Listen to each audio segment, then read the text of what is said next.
What's happening, everyone? I am back on the Peak Nutrition podcast. I think I've apologised for long breaks that many times. It's just lost its effectiveness now, so I'm just going to completely ignore it. Today we're also handicapped by the fact that I've got a load of construction work going on outside my door. We moved into a new gaff not that long ago, and there'd been like a green sat there for ages. And then, a couple of months we were in, they were like, yeah, sweet. We'll put a few new developments on that. So we've got diggers running flat out outside. So if you hear any weird noises, it's probably that. So anyway, that's enough of the chatting shite. Today's podcast was actually inspired by a conversation I had with a group that, I'm not really one for sort of cuteness, but it's just the most wholesome group ever. It's called the Walkie Talkies, and it's a group of, we call them senior citizens. I don't know if that's politically correct. So it's a lovely group where they'll meet and walk and go for a coffee every Thursday morning it is. So they meet Thursday morning, go for a little walk, go for a coffee, and often have like a guest speaker.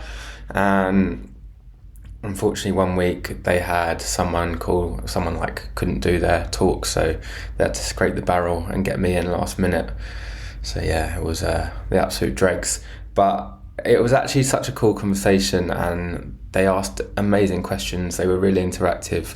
I've put a lot of effort into public speaking, but it's not something I enjoy. However, I did really enjoy the chat with this group, and the focus kind of ended up being about, part of the conversation ended up being about nailing their breakfast with a source of protein, because there is a bit of evidence that people over, I think it's the age of 40, and it kind of extenuates over time. So each decade you get less sensitive to protein, so you have to eat a little bit more to get that same effect. And for this population, I feel like, you can get into the habit of not eating meals, just snacking, just grazing. And I think the benefit of having a protein source at breakfast is so important for that retention of muscle mass. But more importantly, it's about setting themselves up for the day with a win. And that got me thinking, this is so applicable to everyone, not just this population. And like the evidence around breakfast is a little bit mixed, in that we can see plenty of people, say if we use weight loss as the outcome, and we can see plenty of people lose weight from having breakfast. We can also see plenty of people lose weight from skipping breakfast. So for me, breakfast isn't as important as what you actually eat. However, I think there really is something beyond the physiological element of breakfast to the actual psychological. And I guess around this, it doesn't actually necessarily have to be breakfast. It's about just starting your day with a win. I think just creating that momentum, setting that intention for the day of, right, I'm going to make this a health-seeking day. And I know for myself, and I've seen it with a lot of the people I work with, that just doing something positive early in the day really sets that day up to be a success. It creates momentum. It sort of, it sets your intention.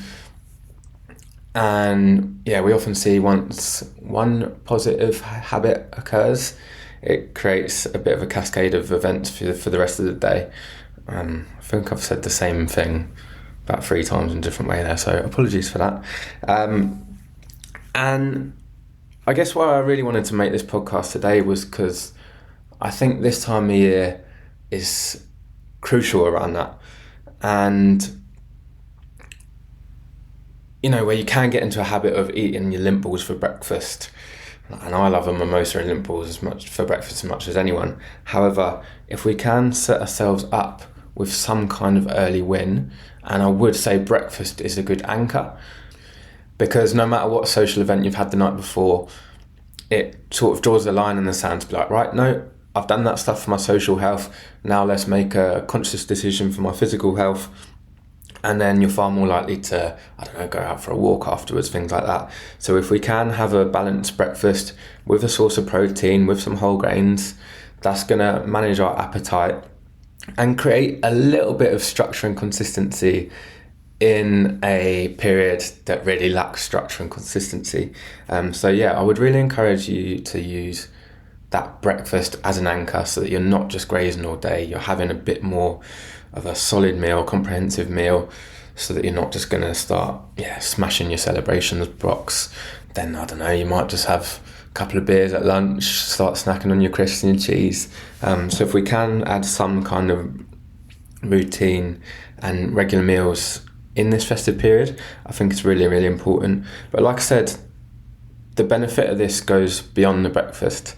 There is just that psychological element of doing something healthy, and that's why things like, you might have heard like the apple cider vinegar at breakfast, lemon water at breakfast, all these fucking crazes, and people will do them and then they might lose a bit of weight, they might improve their health, and realistically there's fuck all evidence behind any of the things they're actually doing.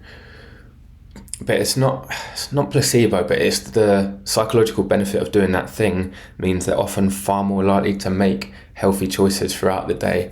They might just walk up that flight of stairs, they might go for a little run, they might do all these things because of, related to, I guess, more so than caused, because of that thing that they did early in the day that just created that intention to be like, right, no, I am being health seeking today.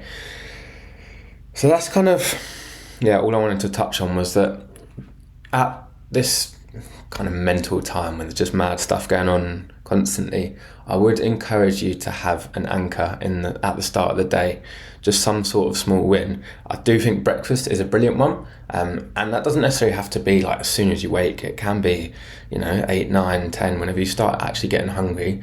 But I would just encourage you to make that first meal or first food item of the day something comprehensive, something that is balanced, ticks all our boxes of fibre, protein, whole grains, maybe a fat source to delay that digest, or to fill your stomach for longer, because fat does take a little while to digest. So then you're not as likely to be smashing all them snacky foods so early in the day.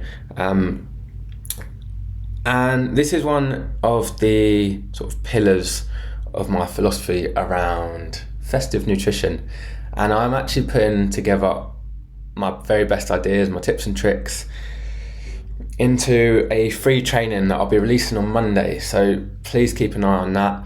I do think it's really good, and it's not really me being like, you should do this, you should do that. What I want to do is give you the tools to decide your own approach. One of the other key areas is intentionality. So I don't think anyone should be telling you how you should live your life, well, ever really, but especially at Christmas, because Christmas means such different things to everyone. Some people might just want to keep it pretty low key. Some people love that social connection and really making it something to remember.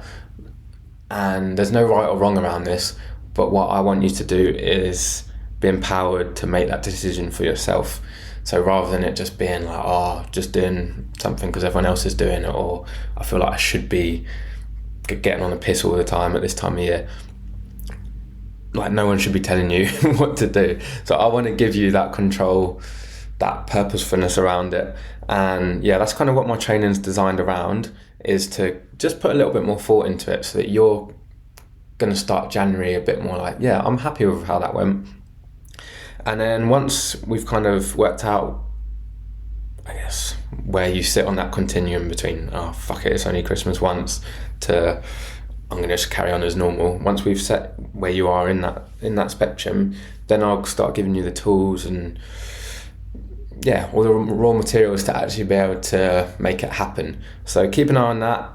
I'll probably be putting it on my socials, but if you just shoot me a message or an email, or you've probably got me on some sort of communication system. So however you want to contact me, just reach out and I'll send it over to you. But until then, take care, and I'll speak to you soon. Hopefully. Who knows?